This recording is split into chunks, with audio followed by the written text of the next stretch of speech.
maketh me to lie down in green pastures, by Philip Keller. The strange thing about sheep is that because of their very makeup, it is almost impossible for them to be made to lie down unless four requirements are met.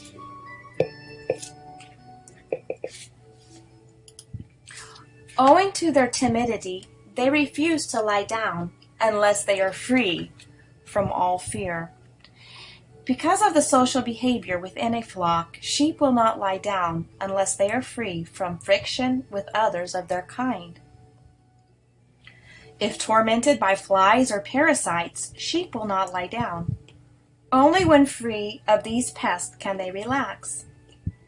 Lastly, sheep will not lie down as long as they feel in the need of finding food. They must be free from hunger. It is significant that to be at rest there must be a definite sense of freedom from fear, tension, aggravations, and hunger. The unique aspect of this picture is that it is only the sheepman himself who can provide release from these anxieties. It all depends upon the diligence of the owner, whether or not his flock is free of all disturbing influences. When we examine each of these four factors that affect sheep so severely, we will understand why the part the owner plays in their management is so tremendously important. It is actually he who makes it possible for them to lie down. A flock that is restless, discontented, always agitated and disturbed, never does well. And so it is true of people. It is not generally known that sheep are so timid and easily panicked that even a stray jackrabbit suddenly bounding from behind a bush can stampede a whole flock. When one startled sheep runs in fright, a dozen others will bolt with it in blind fear, not waiting to see what frightened them. One day a friend came to call upon us from the city. She brought a tiny little pup along. As she opened the car door, the pup jumped out in the grass. Just one glimpse of the unexpected little dog was enough. In sheer terror, over 200 of my sheep that were resting nearby leaped up and rushed off across the pasture. As long as there is even the slightest suspicion of danger from dogs, coyotes, cougars, bears, or other enemies, the sheep stand up ready to flee for their lives. They have little or no means of self-defense. They are helpless, timid, feeble creatures whose only recourse is to run. When I invite friends to visit with us after that dog episode, I always made it clear that dogs were to be left at home. I also had to drive off or shoot other stray dogs that came to molest and disturb my sheep. 2 dogs have been known to kill as many as 292 sheep in a single night of unbridled slaughter. Ewes, heavy in lamb, when chased by dogs or other predators, will slip their unborn lambs and lose them in abortions. A shepherd's loss from such forays can be appalling. One morning at dawn, I found 9 of my choicest ewes, all soon to lamb, lying dead in the field where a cougar had harried the flock that night. It was a terrible shock to myself, just new to the business and unfamiliar with such attacks. From then on, I slept with a .303 rifle and a flashlight by my bed. At the least sound of the flock being disturbed, I would leap from bed, calling my faithful collie, dash out into the night, rifle in hand, ready to protect my sheep. In the course of time, I came to realize that nothing so quieted and reassured the sheep as to see me in the field. The presence of their master and owner and protector put them at ease as nothing else could do, and this applied day and night. There was one summer when sheep rustling was a common occurrence in our district. Night after night, the dog and I were out under the stars, keeping watch of the flock by night, ready to defend them from the raids of any rustlers. The news of my diligence spread along the grapevine in our back country roads, and the rustlers quickly decided to leave us alone and try their tactics elsewhere. He maketh me to lie down. In the Christian's life, there is no substitute for the keen awareness that my shepherd is nearby.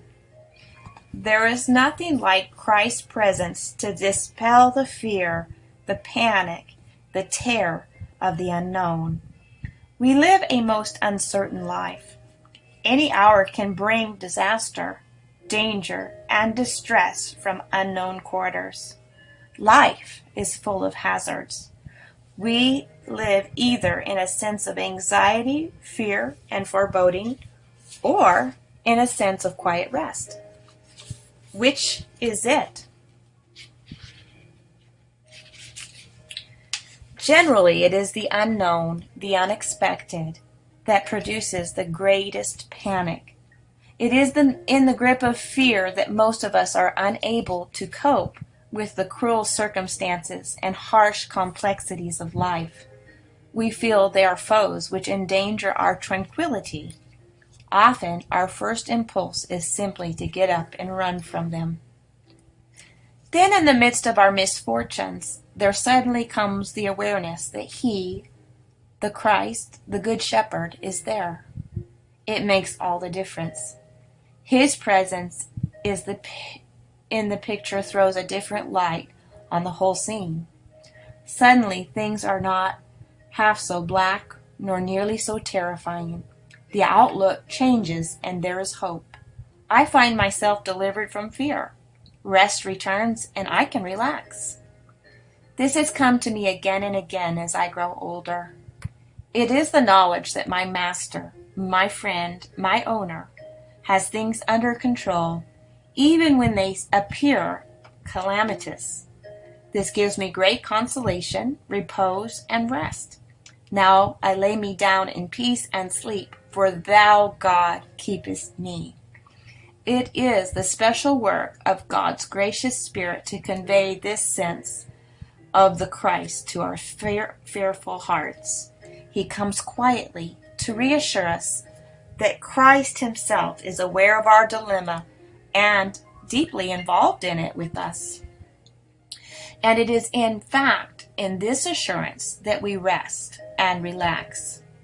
2 Timothy 1:7 says, "For God has not given us the spirit of fear, but of power and of love and of a sound, disciplined mind."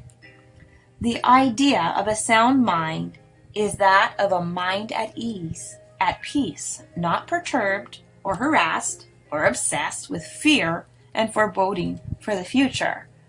I will both lay me down in peace and sleep, for thou, Lord, only makest me to dwell in safety.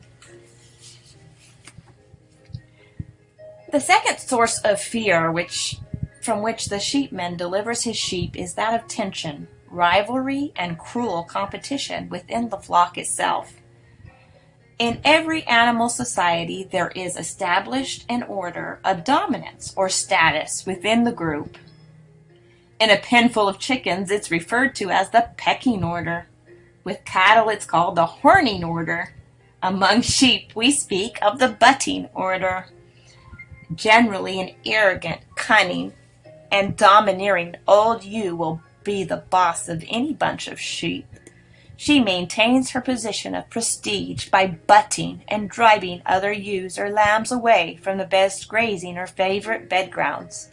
Succeeding her in precise order, the other sheep all establish and maintain their exact position in the flock by using the same tactics of butting and thrusting at those below and around them. A vivid and accurate word picture of this process is given to us in Ezekiel 34, verses 15 through 16, 20, and 22. This is a startling example, in fact, of the scientific accuracy of the scriptures in describing a natural phenomenon. Because of this rivalry, tension, and competition for status and self-assertion, there is friction in the flock. The sheep cannot lie down and rest in contentment. Always, they must stand up and defend their rights and contest the challenge of the intruder. Hundreds and hundreds of times I have watched an austere old ewe walk up to a younger one which might be feeding contentedly or resting quietly in some sheltered spot, and she would arch her neck, tilt her head, dilate her eyes, and approach the other with a stiff-legged gait. All of this was saying in unmistakable terms, "Move over, out of my way, give ground or else." And if the other ewe did not immediately leap to her feet in self-defense, she would be butted unmercifully. Or if she did rise up to accept the challenge, one or two strong thrusts would soon send her scurrying for safety. This continuous conflict and jealousy within the flock can be a detrimental thing. The sheep become edgy, tense, discontented, and restless. They lose weight and become irritable. But one point that has always interested me very much was that whenever I came into view and my presence attracted their attention, the sheep quickly forgot their foolish rivalries and stopped their fighting. The shepherd's presence made all the difference in their behavior. This, to me, has always been a graphic picture of the struggle for status in human society. There is the eternal competition to keep up with the Joneses, or as it is now, to keep up with the Joneses' kids. In any business firm, any office, any family, any community, any church, any human organization or group, be it large or small, the struggle for self-assertion and self-recognition goes on. Most of us fight to be the top sheep. We butt and quarrel and compete to get ahead. And in the process, people get hurt. It is here that much jealousy arises. This is where petty peeves grow into horrible hate.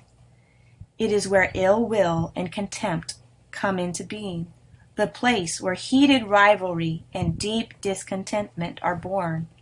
It is here that discontentment gradually grows into a covetous way of life, where one has to be forever standing up for himself, for his rights, standing up just to get ahead of the crowd. In contrast to this, the picture in the Psalms shows us that God's people lie down in quiet contentment. One of the outstanding marks of a Christian should be a serene sense of gentle contentment. Godliness with contentment is great gain. Paul put it this way, "I have learned, in whatsoever state I am, therewith to be content." And certainly this applies to my status in society. In his own unique way, Jesus Christ, the great shepherd, in his earthly life pointed out that the last would be first and the first last. In a sense, I am sure he meant first in the area of his own intimate affection. For any shepherd has great compassion for the poor, weak sheep that get butted.